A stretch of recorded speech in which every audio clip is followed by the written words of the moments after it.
So let me tell you about the speaker.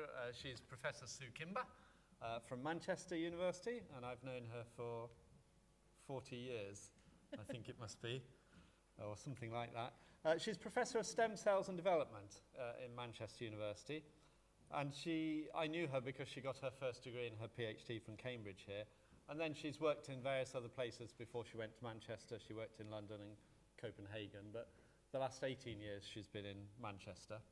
And she's worked on the early development of mammalian embryos, and she's also co-director of the Northwest Embryonic Stem Cell Centre, which is an interesting centre because it encompasses both academic research and clinical expertise within it.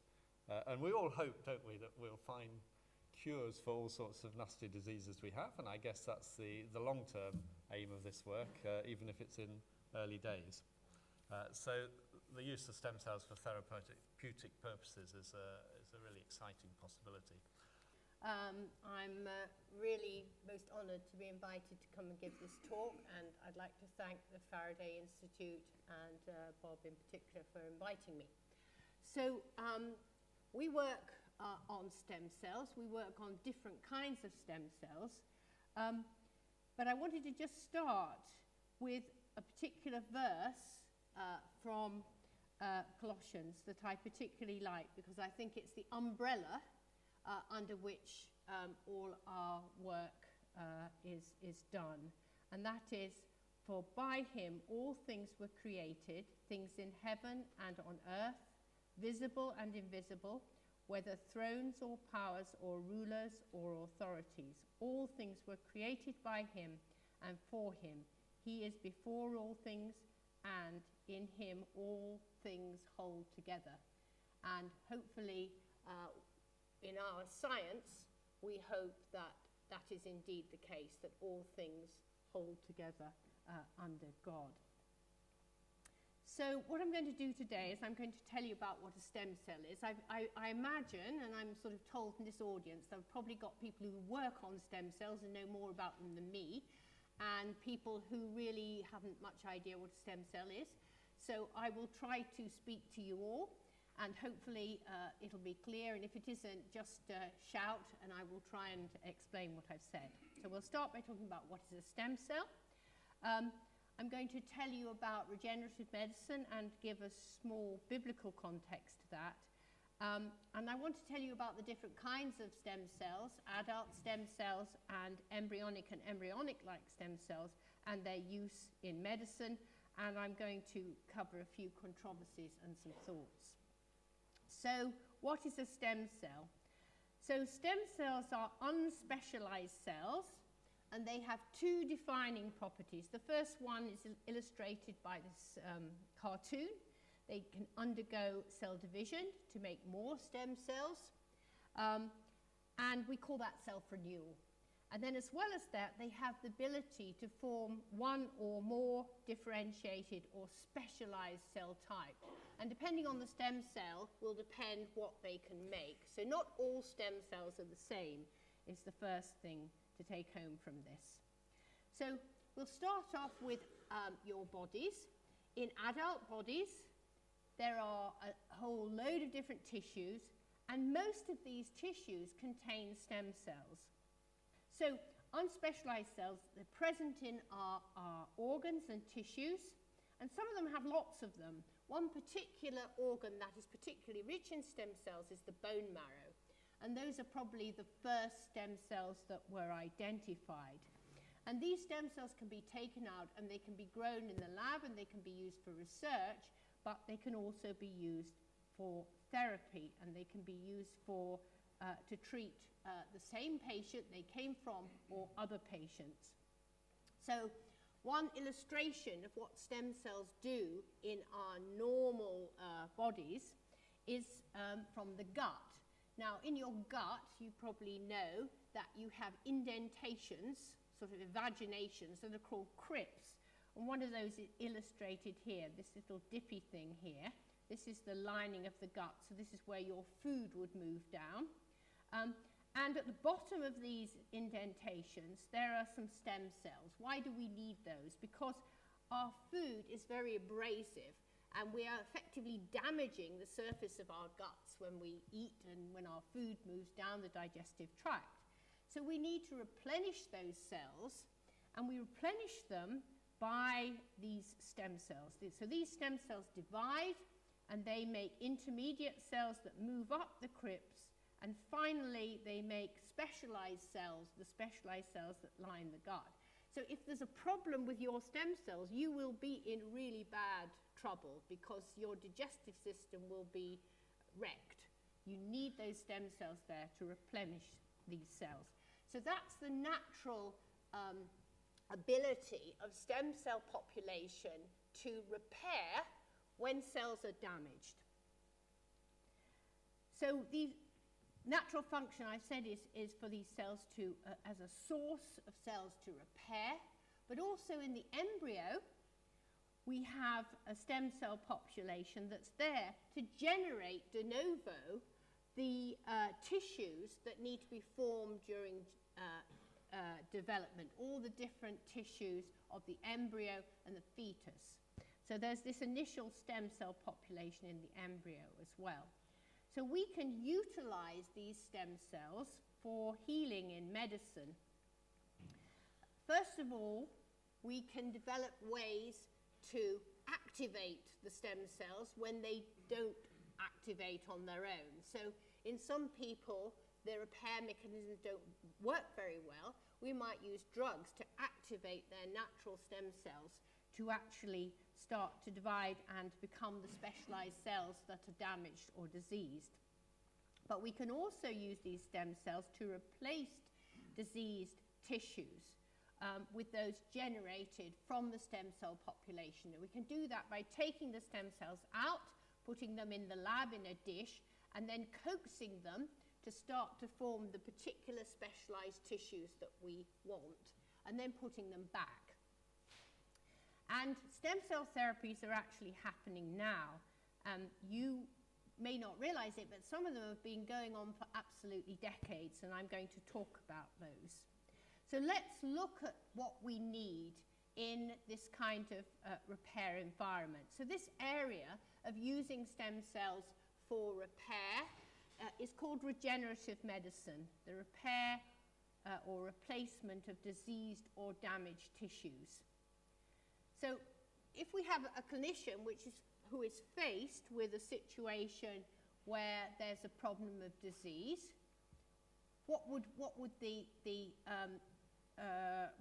be the stance of the clinician? Well, the first thing would be we would really want to prevent the disease happening or prevent the damage happening. That would obviously be the most useful thing to do.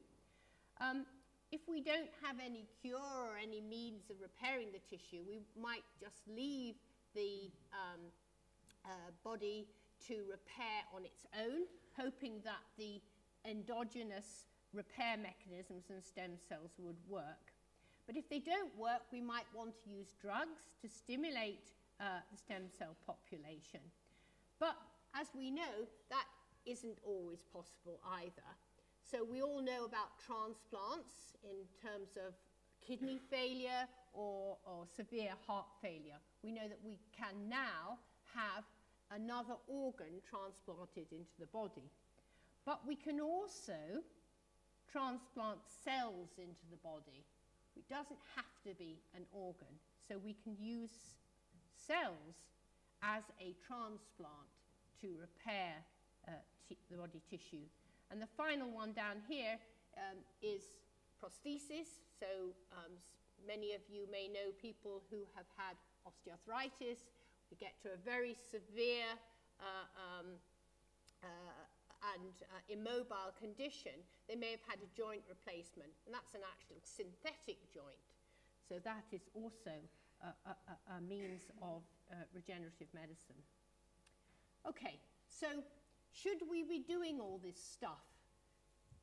Is regenerative medicine a good idea? So let's look at the biblical context for this. So first of all, if we go right back to Leviticus and the Israelites wandering around after the Exodus, God gave them some rules, not only about their behavior, but also about their health. God's instructions to the Israelites included how people were to behave for healthy lives, such as dealing with infectious diseases. Because if people developed infectious diseases, that would spread like wildfire through a lot of people living together. And it also was the case probably that people who developed unsightly diseases such as things like leprosy might be ostracized. So there were rules for how that could be managed. So God cares about our health and he wants to bring about healing. So in Jeremiah, Jeremiah was in prison. There was pestilence, illness raging around the city. The Babylonian army was up against the walls of Jerusalem. But Jeremiah prophesied not only that everything will be okay and they would overcome their enemies, but also he said, this is what God through Jeremiah said, I will restore you to health and heal your wounds, declares the Lord. I will heal my people. I will let them enjoy abundant peace and security. So that may well be spiritual healing, but I think it was probably physical healing that God was interested as well. And in one of the Psalms, Psalm 30, David remembers how when he called on God, that God had helped him and healed him. So God wants to bring about healing. And he intends people to work for the same goals. And we're going to come on to the New Testament in a minute, but in Ezekiel prophesies against the rulers that are causing the Israelites such an awful time because of the things they have not done. They have not looked after the people of Israel. They have not strengthened the weak or healed the sick. So the implication here is that that is what God intended them to do, and they were not doing it. So what about the New Testament? So I think if we look in the New Testament, we're all aware that Jesus healed the sick, and there are about probably more than 16 separate reported instances of Jesus' healing ministry in the New Testament. We remember in Luke 5 that a paralyzed man was brought to Jesus and had to be let down through the roof of the house where they were. So God gave Jesus specifically a healing ministry, and he, if you like, passed on this ministry to his disciples. He says, when you enter a town and are welcomed, eat what is set before you. Heal the sick who are there and tell them the kingdom of God is near you. So he was obviously primarily concerned with their spiritual well-being, but he was also concerned that with their physical well-being as well. And I think probably the most interesting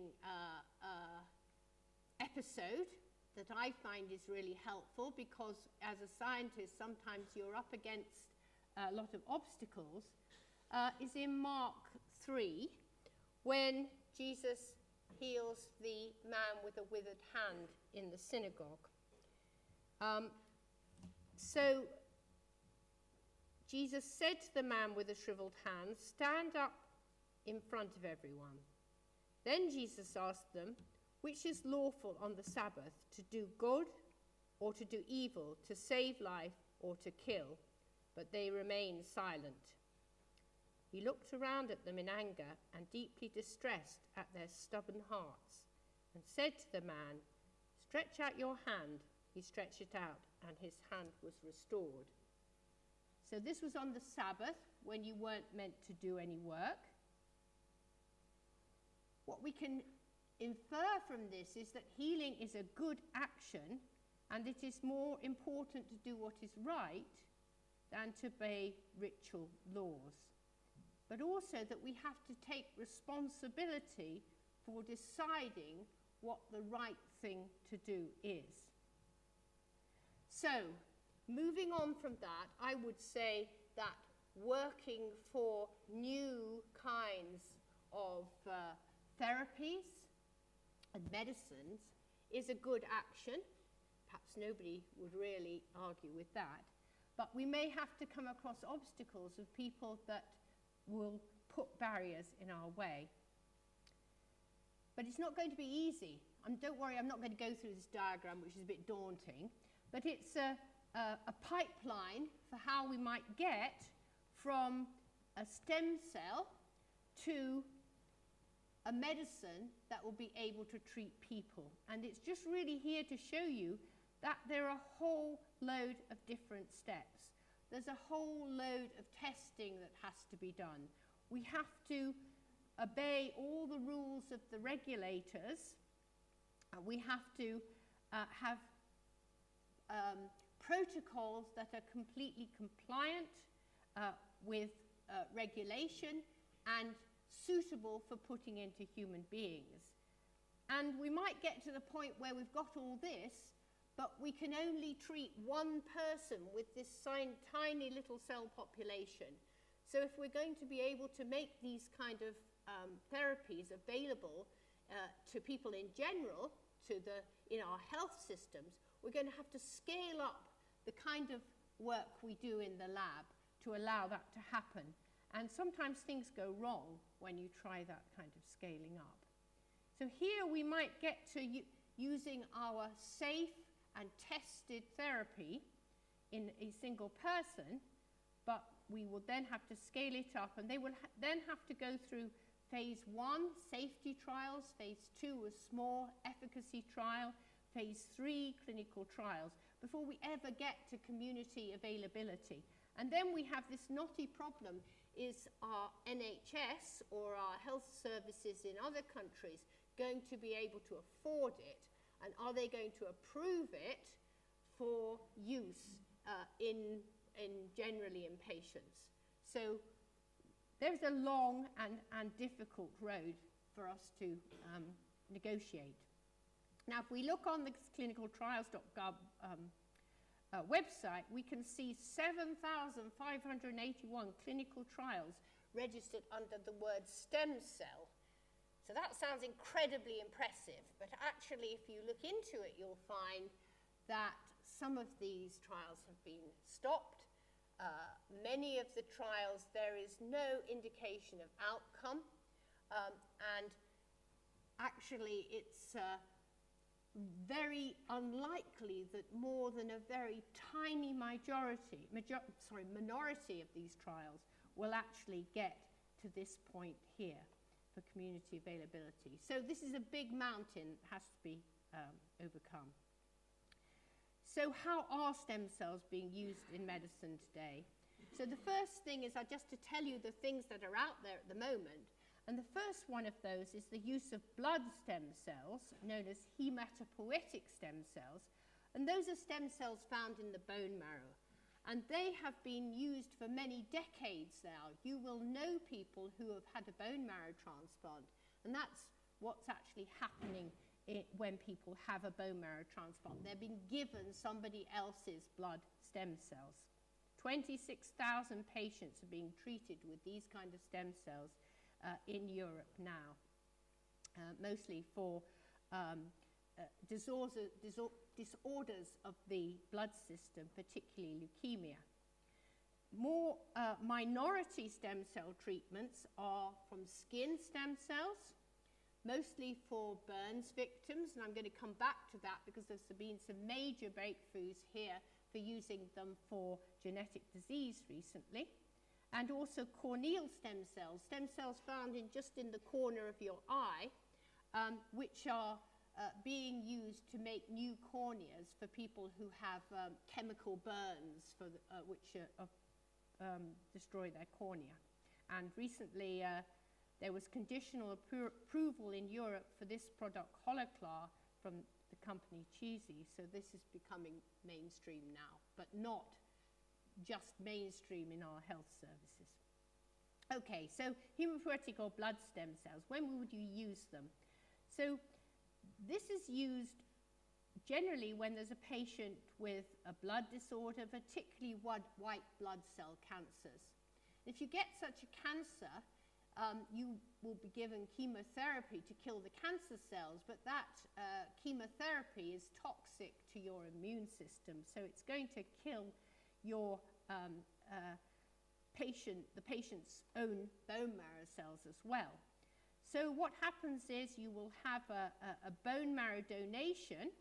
Somebody will donate bone marrow. You have to have a matched individual, which is who has the same immunological status as you, otherwise their cells would reject your body because the immune system would recognize that the new host was foreign. So here we see some cells being taken out of the iliac crest, your hip bone, which I understand is quite a painful operation. Those cells will then be prepared, and then they will be given to the patient who has had the chemotherapy to replace their blood stem cells. So that's going on now and has been going on for many decades, and is really the first stem cell therapy. Another type of cell found in the adult and also in the bone marrow are called mesenchymal or stromal stem cells.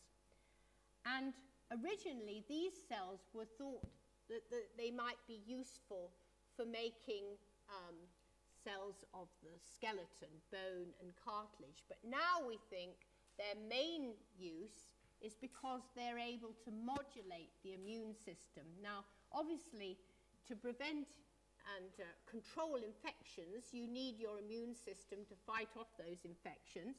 But there are many diseases where there is an overactivity of the immune system, which is really bad. And these cells seem to be able to suppress that aberrant attack by the immune system. And there are clinical trials at the moment for these cells in things like graft versus host disease or autoimmune diseases such as Crohn's and multiple sclerosis. They're also being trialed for liver cirrhosis and some other diseases. And indeed, they're being modified to express anti-cancer genes, the idea being that they might be used as an anti-cancer therapy. So those cells are also an adult stem cell in clinical trials. So what are the real breakthroughs and what are the ethical challenges for these kind of stem cell therapies in the 21st century? So one of the nicest stories, which I really like talking about, is to do with epidermal stem cells. That is, stem cells found in your skin. They're found down here below the epidermis. And this guy, Howard Green, back in the 1970s, found out how to isolate those stem cells and to grow them in culture. And he could grow them in culture, and then in the laboratory, in a dish, was able to coax them to form sheets. I hope you can see this translucent sheet. This is a translucent sheet of epidermis that has been grown in a dish in the lab. And these epidermal sheets had been used in a very small way to treat burns victims. However, there was a breakthrough in around 2016, and that came because there was a Syrian boy called Hassan who had a very horrible disease, skin disease. It's called junctional epidermolysis bullosa, and what happens in this disease is that whereas normally your outer layer of skin should stick nicely to the underlying tissue, if you have this disease, there's an adhesion protein called a laminin, which is mutant, and it means that the outer layer doesn't stick to the tissue underneath. So if I had that disease and I did this, I would just pull off my outer layer of skin. And people who have this disease, if they're touched, if they knock themselves, the skin just falls off. And you can see the state of this boy. He's all red because he has no skin. your skin is a barrier to infection and to dehydration. And you could imagine that he is very sick. He had multiple infections and he was going to die.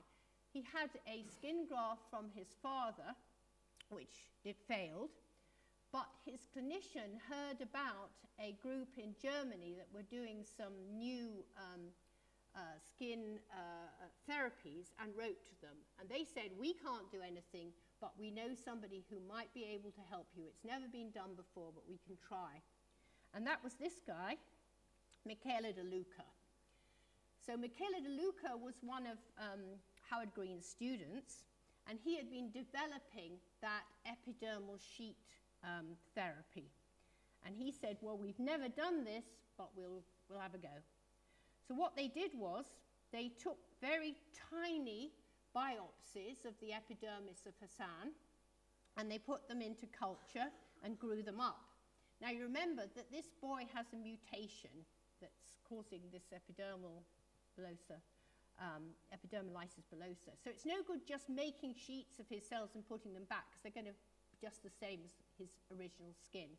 So what they had to do is they had to correct the gene in these cells and then grow up the gene-corrected sheets of epidermis. And it took many, many, many months, partly because he had so little skin to start with. But the end result is shown here. He has now almost a completely perfect layer of skin, and if you pinch it, it doesn't come off. He had to go through multiple operations. He was put in an induced coma while this was going on. But the operations were completely successful. And De Luca is currently now coordinating the first epithelial stem cell mediated gene therapy clinical trial for this disease for a number of patients. And this is Hassan running about kicking a football just like any other 7-year-old. I think he must be about 10 now, but I'm sure he's still kicking footballs. Okay, so that's a really nice story and is leading to the use of those epidermal stem cells for genetic diseases. So I want to move on now to another kind of stem cell, and that's human embryonic stem cells, and that's something that we work on. These are cells that come from this tiny clump of cells in embryos when they're about 100 cells. This is before the embryo ever implants into the uterus. It's when there's about 100 cells, as I've said. And the beauty of these cells is they have a much greater ability than adult stem cells to both self-renew, that is to expand and give lots more stem cells, but also they can differentiate in theory to any cell type in the body. The adult stem cells I've been telling you about in general will become specialized into a rather narrow range of cells. So if they're epidermal stem cells, they will make skin. If they're muscle stem cells, they will make muscle. Whereas these stem cells can make almost any, we don't know if it's any, because any has never been tested, but we assume any cell type as shown here. So how do we obtain these cells?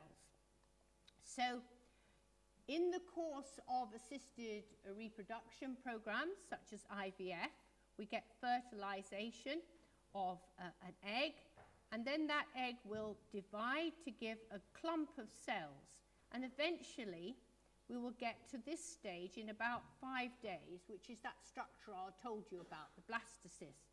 And you can see this tiny clump of cells on one side of this hollow cavity, and that's the stem cell population. So that population can be grown out in a dish, and through a number of many days and in the right conditions, you can develop a stem cell line. That is a continuously growing population of stem cells. Now what you have to remember is that during the course of IVF, certainly in the UK and in most countries now, they have a 2-embryo policy for replacement. So whereas they will generate a number of embryos in vitro, in the dish, they will only ever replace for the pregnancy of the couple the best embryos. So what do we do with the other embryos? I'm going to come back to that later, but it's these substandard embryos, often embryos that they would be classified as unsuitable for generating a pregnancy, that can be taken to make these stem cell lines. And in the UK, this is very heavily regulated with a number of licenses. So these cells have the ability to expand almost indefinitely in culture, this self-renewal property. And I'll just show you what that looks like in real life. So this is actual stem cells growing in a culture dish. You can see, you might not be able to see actually, but they're these little small circles of the stem cells, and they just expand to cover the dish. And then when the dish is full, you can separate them and put them in further dishes. So we can just expand this population and we can make banks of cells. But we can also, because in the last 15 years we've become very good at doing it, coax these cells to form particular cell types and tissues that we might want. So for instance, we could use one cocktail to make these cells form cells of a subtype of cell called endoderm, cells like the gut and the pancreas and liver cells. We might use some different cocktails to get them to make the cardiomyocytes, the cells of the heart or blood cells, and we might make yet another cocktail to make these cells make nerves or cells of the skin. So they're very flexible and we can make them do what we want, and the protocols for making them do what we want are really now quite advanced. So why should we want to have them at all? What can we do with them? So we need human in vitro in a dish cell models. That's the first thing. We need them because animal testing has shown that drugs that work well on animals do not necessarily work well on people. So we can make tissues in a dish and we can test drugs on them, test whether the drugs work, but also test whether the drugs are toxic. We can also use them to understand human development. We cannot, for ethical reasons, obviously experiment on humans, but if we have models for human development, we can start to understand how human development, as opposed to other mammalian developmental process, occurs. And we can look at abnormal human development and see if we can find out what goes wrong. But we can also use these cells to make particular cells we're interested in, nerve cells or heart muscle or so on, that we might want to use in therapy.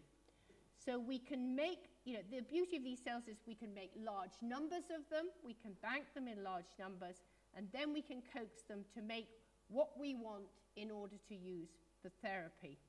So because of that, we think that this kind of cell holds great promise for cell therapy as well as for drug discovery.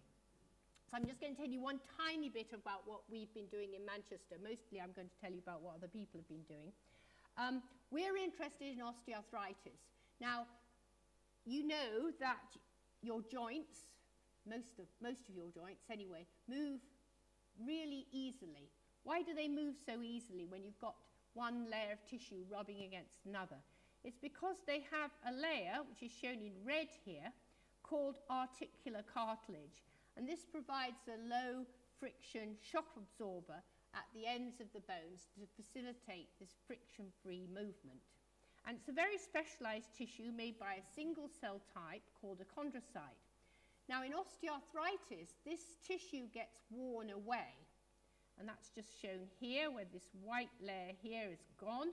And then you've got bone articulating on bone, which is very painful, causes inflammation, and can lead to complete immobility.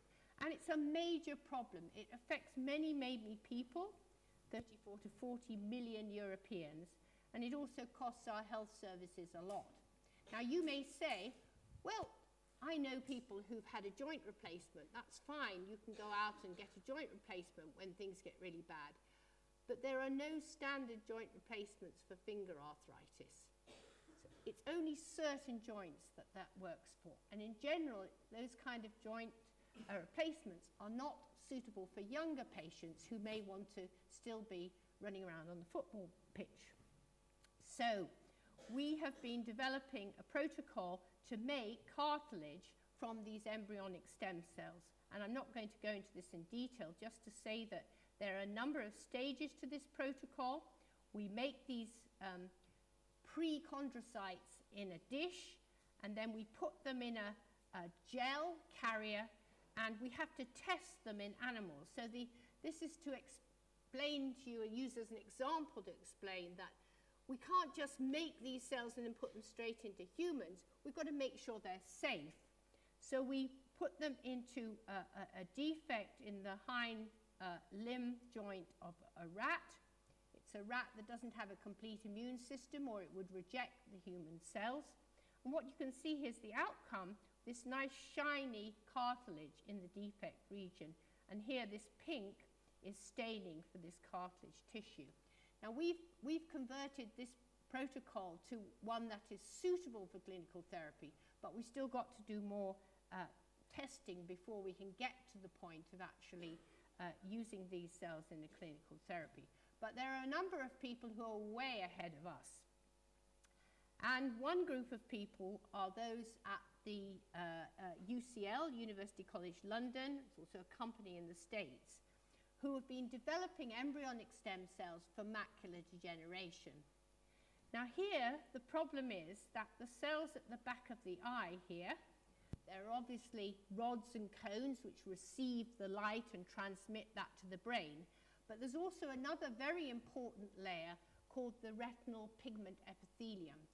And if that epithelium is broken down or damaged, as occurs with age, then since it's a supporting structure for those receptors that receive the light, those cells start to die too. And what happens is, it happens in the central area called the macula, and what you start to see is something like this, where you've got your peripheral vision, but you cannot see in detail in the center. And this is a very major problem of aging. So what this group and others have done is they have made these retinal pigment epithelial cells from human ES cells, and then they've grafted them back into the eyes of patients with this condition. And the proof of principle phase 1 clinical trial for this was published last year. This is a 2-year follow-up on patients who have had this treatment. So at the bottom here, you can see the progression of development. You can see these brown cells as they develop the pigment. And they use a little applicator here to put the cells into the back of the eye. This is just an electron micrograph, a very high-power view showing what these nice cells look like. And you can see here they put the cells in on this sort of plastic membrane. It's quite surprising it works, really. And so they put this patch in the back of the eye. And these are patients who really have very much impaired vision. They probably could only see that top letter on the optician's chart. And now, some of these patients are able to read. They can see right down here on the optician's chart. So this has been extremely successful. 16 patients were reported here to have recovered vision up to 8 years after the operation, which the group estimate has saved the NHS about 2 million in the repercussions for you if you go blind. So that will be many things that accounts to. In fact, now they have an even longer follow-up. So this looks like a very, very promising therapy for age-related macular degeneration. So having said that, should we be using these embryonic stem cells? some questions we need to ask. Is the use of IVF embryos for embryonic stem cell generation acceptable? But we also have to ask, is actually discarding these embryos without using them for a good purpose acceptable? Because what will happen is those substandard embryos will effectively be flushed down the sink if they're not used for something. And for that, I probably need to just go in some detail on the outcome of IVF and IVF embryos. So I already mentioned that during IVF, because of the techniques that are used, you will likely generate a number of different embryos. And we can see them here as these little yellow structures in a dish. So what's going to happen to them?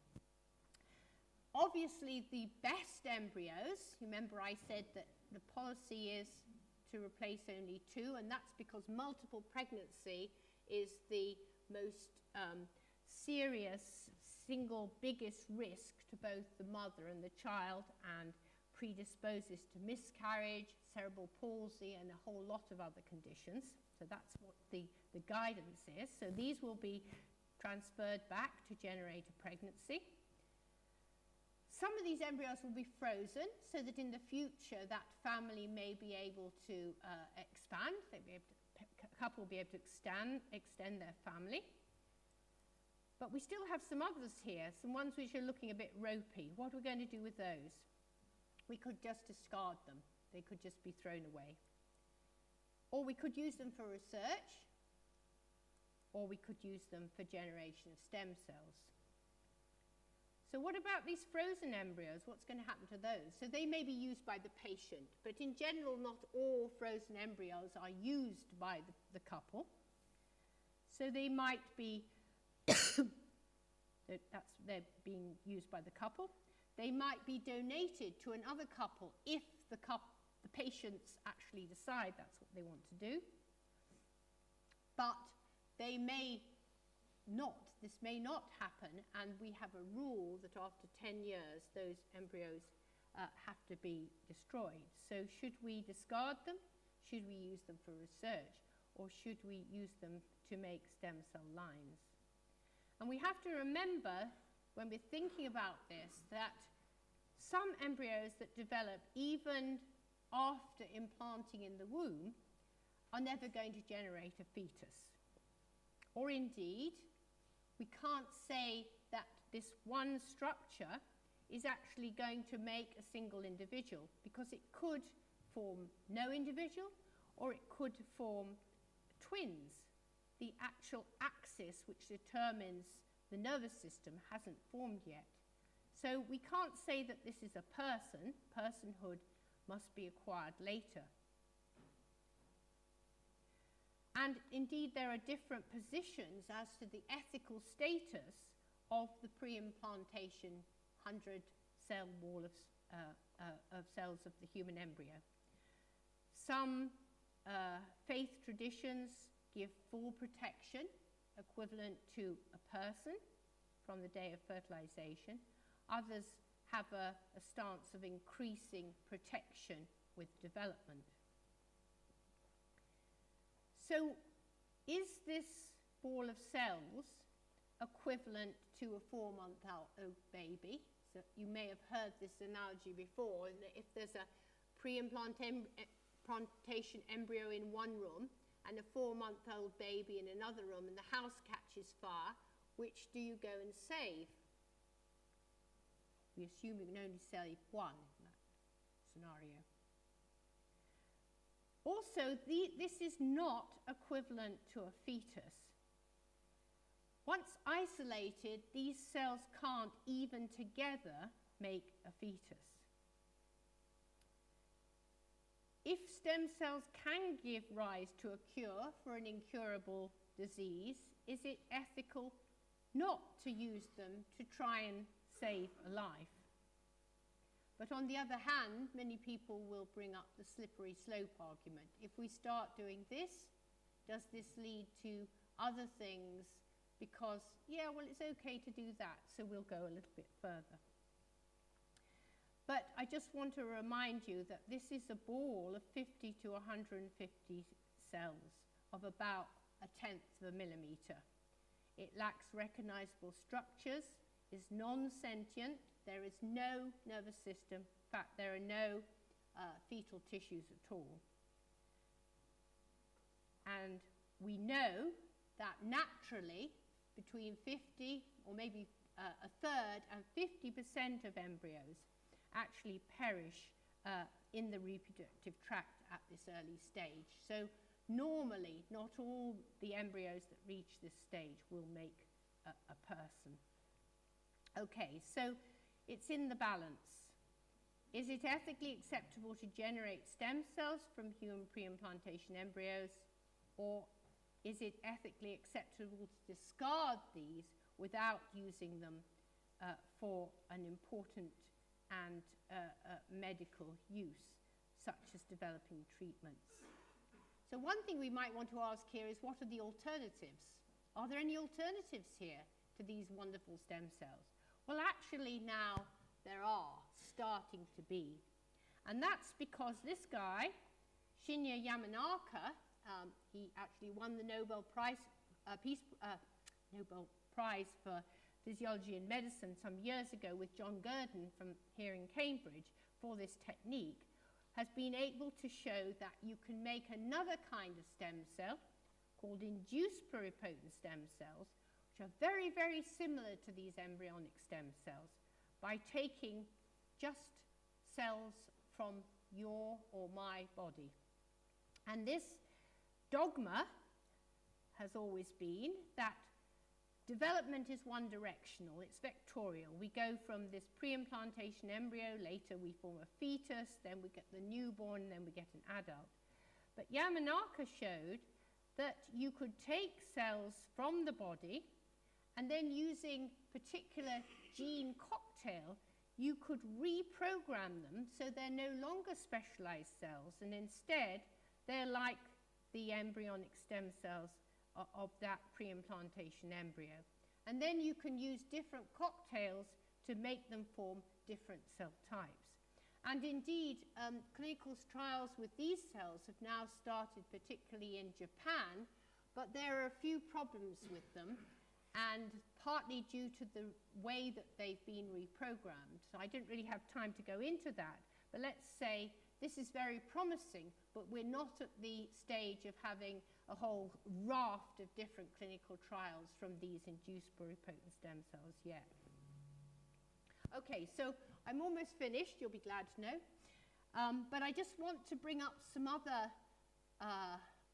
dilemmas, I think, as we go forward, thinking about whether we can use stem cells in medicine.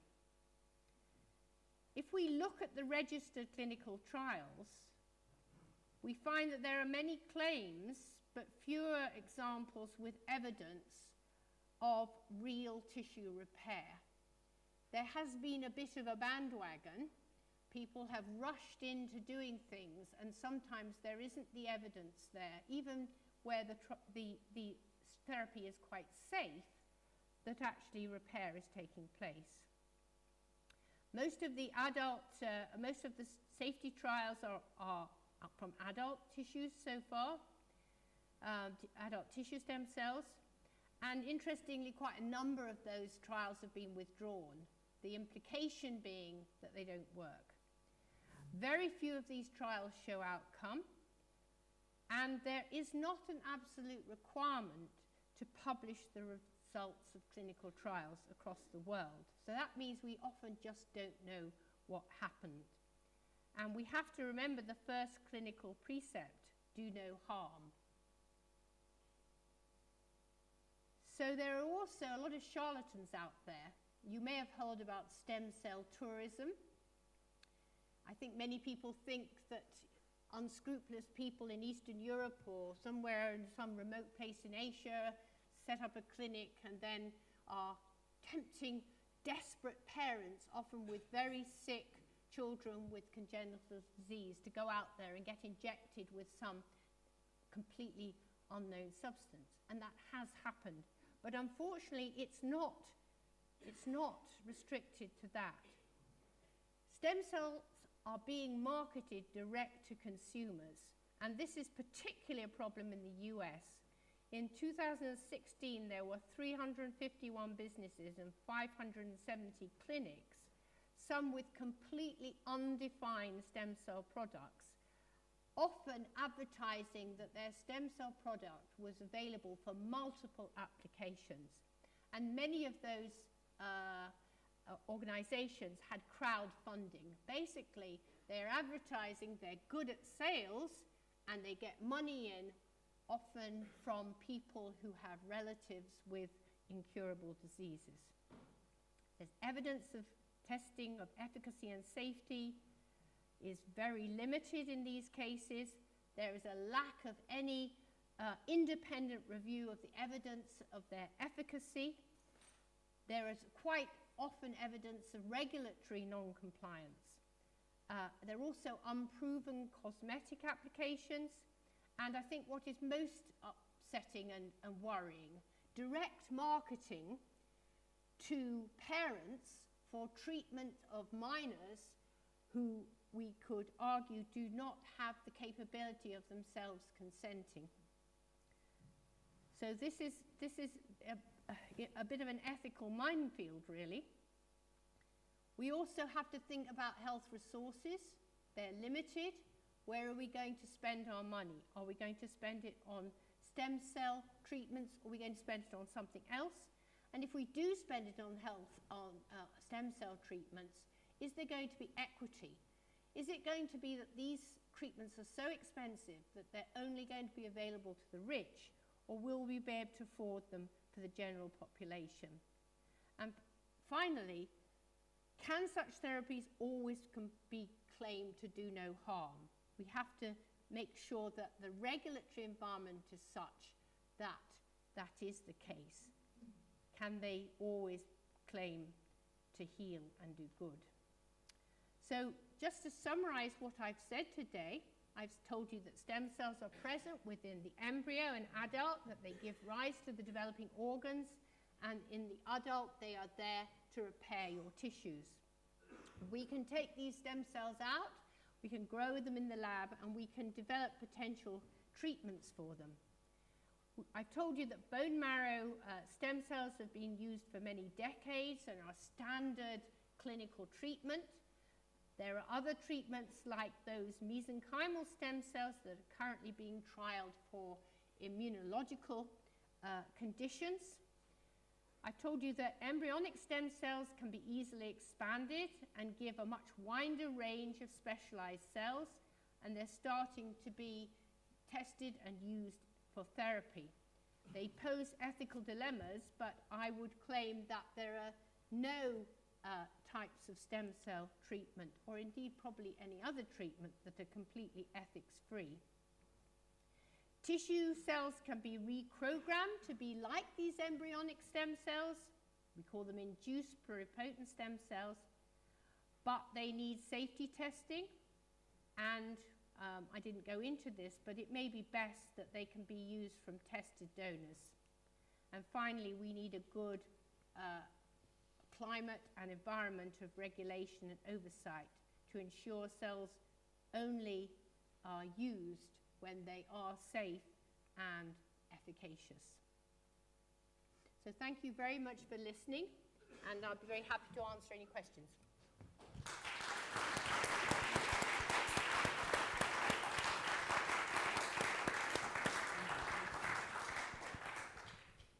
Thank you. We have good time for questions, plenty of time. There are a couple of microphones at the back there, so just put your hand up if you'd like to, one at the back, one at the front, if you have a comment or a question. Thank you very much for the talk. So you've mentioned that for stem cell therapies, the surplus from in vitro fertilization clinics is used. I was thinking that if this becomes more popular, then is it possible that there simply won't be enough such discarded embryos, and then we would have to produce embryos specifically for this purpose? Is it something that is being discussed, and how are ethics of this situation different from the current one in your view? Yes, you're absolutely right. Should embryos be generated in order to make stem cells? And I think in general, the thought is that that should not be the case. But what I would say to reassure you is there are now absolutely thousands of these lines across the world already. So because this is what we would call an allogeneic treatment, you would have to tissue match just as you would for transplantation. The idea is that you would have banks of these cells that would be tissue matched, and they could be used for, well, a particular batch could be used for multiple people. So I don't think that we do need really any more clinical lines. Now people are looking at whether we can make clinical grade IPS, induced pluripotent stem cell lines, in a safe way that might actually bypass the use of these ES cells anyway. There are a number of problems with it. With people interested, I can go into it, but I won't just now.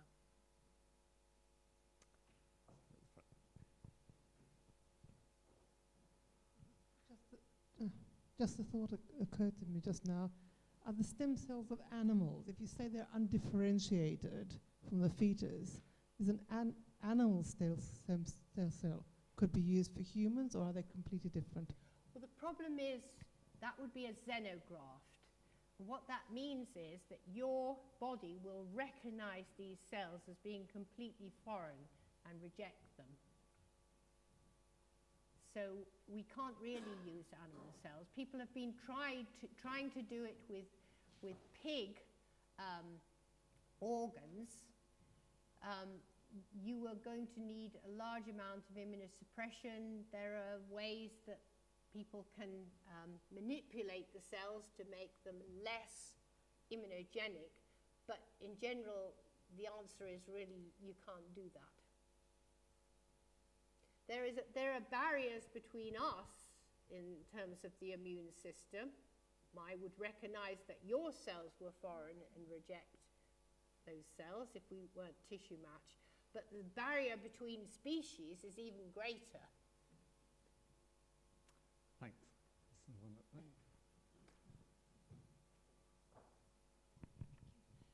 How far is it possible in the development of stem cell therapy to avoid all the issues of genetic manipulation? I'm not quite sure what you're getting at there. Are you talking about this case in China of the, no? No, I'm just thinking, for example, to revert to pluripotent stem cells, you have to manipulate in some way. In a lot of situations, that's a genetic change that you're inducing. It's How not much a can genetic. be done without genetic? It's not a genetic change. It's actually forcing the cells to make proteins they wouldn't normally make as specialized cells, and to stop making the proteins they make as specialized cells. So in those, it's a bit complicated because in the original reprogramming experiments, they did use viral vectors, so they did introduce genes. But people can now do this, and actually that's one of the reasons why the original clinical trials have not gone well with those cells, because some of the patients got cancer. But in the new ways of doing things, we can reprogramming without changing the genes. But we've got a long way to go till we've got those cells to the clinic, and, you know, doing it in the lab is one thing. any more questions? You explained it too well. There's a couple down here. People have just had enough.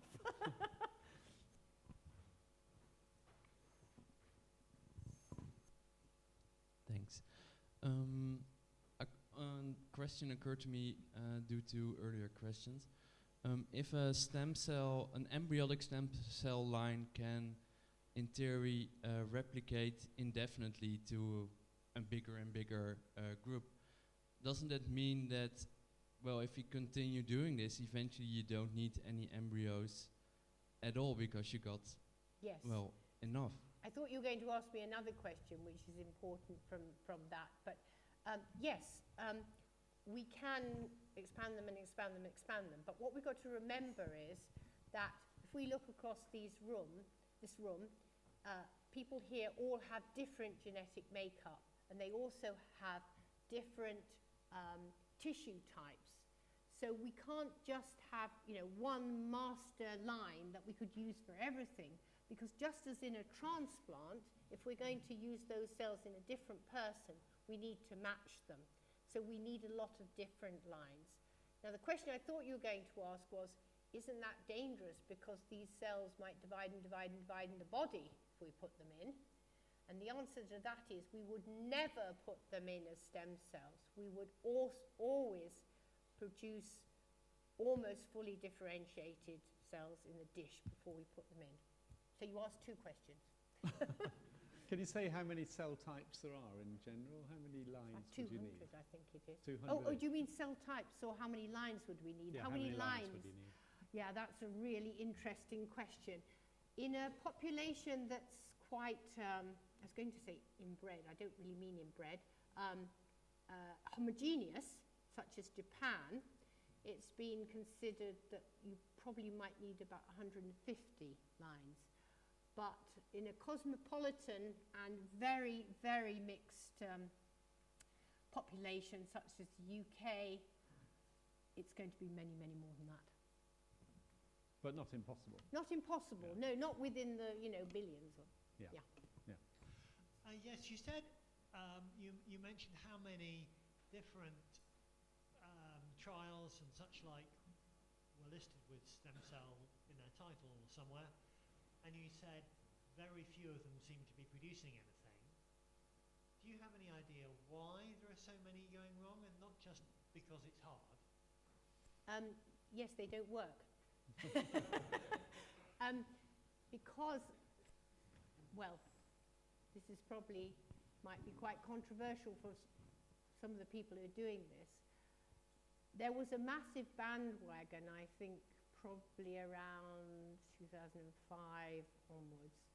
Stem cells were, right, this is the answer to everything. People got into thinking that, for instance, some of the adult stem cell populations, like mesenchymal stem cells, they would be able to cure heart disease, they would be able to make nerves and so on.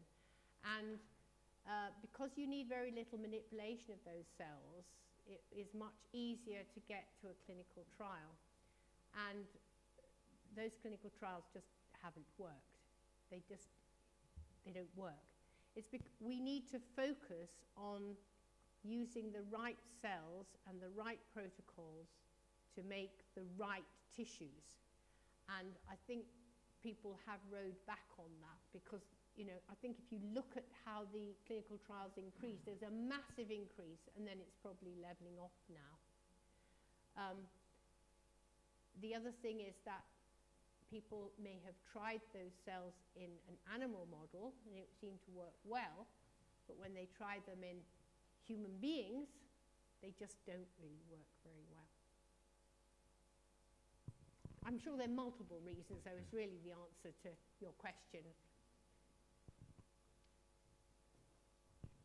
Would you anticipate that because of the use of induced pluripotent stem cells, that eventually the use of the embryonic will be phased out because you can get the perfect DNA match? Or are there still things that won't be possible to do with induced cells? It is possible. I have had this discussion with people a number of times. At the moment, there seem to be too many problems with them. They're great for using in the lab, but there seem to be too many problems with them getting into the clinic. One of the problems is that although I was telling you that you could put this cocktail in and you go from a muscle cell or a epidermal cell and then you make these embryonic stem cells in the dish, they do behave more or less like an embryonic stem cell, but in many cases they also inherit some of the patterns of protein production from their parent cell. And so they're not absolutely identical. And until we can make them absolutely identical, I don't think that will be the case. One of my colleagues who works in the IVF lab also considers that from the patient acceptability perspective, a natural stem cell product may be more acceptable than something that has been, if you like, tinkered with, a bit like what the lady at the back was saying, has been manipulated. So it may be, and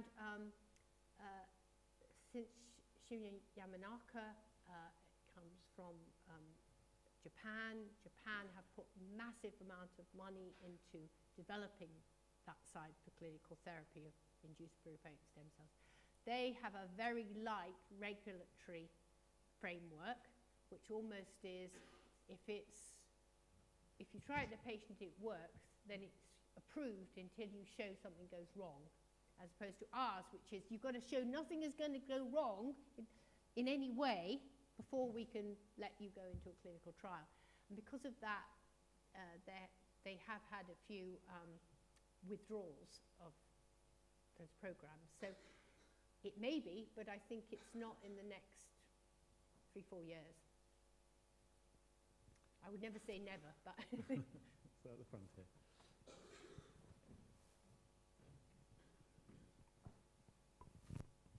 When people take samples from umbilical cords, are those also stem cells, and how do they differ from the other types you mentioned? Yes, umbilical cord stem cells. They're a little bit similar to the mesenchymal stem cells that I told you about. They probably have better properties than those. They are not the same as embryonic stem cells. They have a more limited differentiation capability. There's a lot of controversy with them in the literature. And I would say, yes, they could be useful, but they're not going to be useful for everything. Again, they have, because they have a more limited range of cell types they can give rise to. Right next to you. Hi, I have a more moral question than a science one. You've said quite clearly that you think that a blastocyst stage embryo and a 4-month-old baby are distinct in terms of their ethical status. And I'm wondering where, for you personally, that line comes in. Where, at what point does that embryo become something that is morally worth protecting? Well, what I would say was, I'm not saying that we should just not have any regulation and anybody can do what they like with pre-implantation embryos. I mean, I clearly would not equate them to a mouse equivalent. My personal view actually probably coincides with that of people like Anne McLaren, who some of you may know was a very eminent scientist here in Cambridge and was part of the original committee that developed the regulations that led to the Human Fertilization and Embryology Act. And that is that when we have a single nervous system formed, even if it's not fully functional, at that point, barring something horrible happening, which obviously could happen to any of us, we have a single individual. And at that point, we are developing a fetus. So that is a step change for me.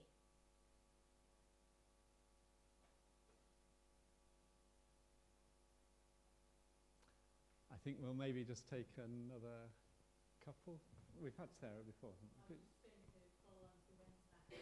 Okay, and then About we'll have a 14 question days. from there.